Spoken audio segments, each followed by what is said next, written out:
Eh bien, je vous avais promis de vous tenir au courant des faits et gestes de l'extrême droite ici, dès lors qu'il y aurait finalement ces manifestations houleuses. Il n'a pas fallu attendre longtemps pour que nous ayons à constater ce type de phénomène. Dès finalement la séance d'ouverture, la première session du Parlement européen ici à Strasbourg, on a eu affaire à des actions véhémentes, verbalement violentes, menaçantes de la part de l'extrême droite.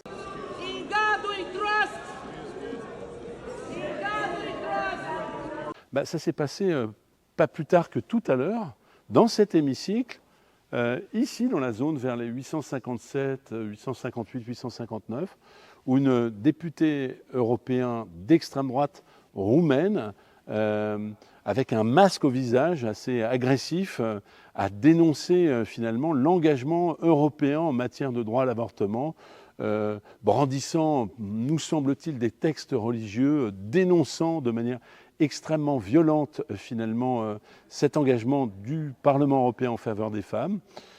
I have the right to speak. I was voted by Romanians. And you kill people in Romania. La présidente de séance, qui n'est autre que la présidente du Parlement européen, lui a demandé de cesser. La troisième fois que vous avez fait ceci, je demande que la députée soit accompagnée vers la sortie de la salle. Je vais répéter.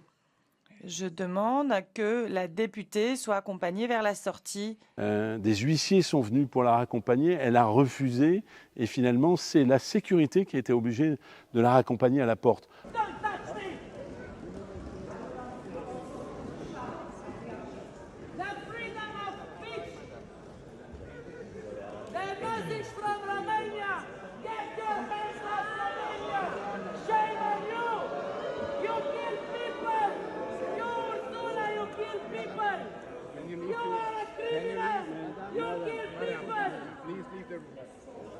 Alors bien sûr, tout ça est une action symbolique, mais elle traduit bien qu'il n'y a même pas de respect pour cette démocratie européenne qui est finalement le fruit du vote de chacune et chacun des Européens.